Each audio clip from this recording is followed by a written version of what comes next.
So yo, what's up? Kumusta everyone? Dito nga pala tayo sa Sapang guys, sa crossing Papanghain ata ito. Basta dito sa crossing papuntang San Antonio tong pinaghihintuan namin. So ito, mag-iwan tayo ng bakas guys. Meron tayo dito black shoes nga pala.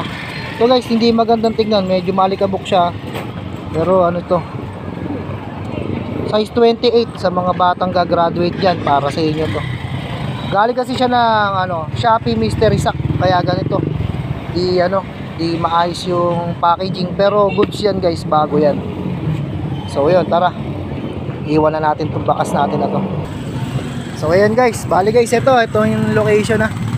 Ito yung 7-Eleven sa crossing dito sa Sapang to, Sapang ata to, Sapanghain. Ito yung kalsada papuntang San Antonio. Ayun guys, sana guys makatulong kahit paano ito lang yung naisip nating ilapag sa ngayon. Pagpasensyahan nyo na guys. Ito matino naman guys, galing to ng Mystery Sack, kaya ganito. So ito, alam nyo tong lugar na to. Ayan na, dito na lang natin iiwanan. Sana makatulong sa inyo at para sa mga batang gagraduate ngayon. Kaya na pong bahala dito guys. Ayan, ito sa bahay na to. Kaya nang bahala dyan, dito ko lalagay sa gulong guys.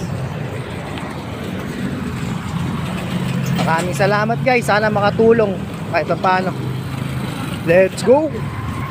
Alright.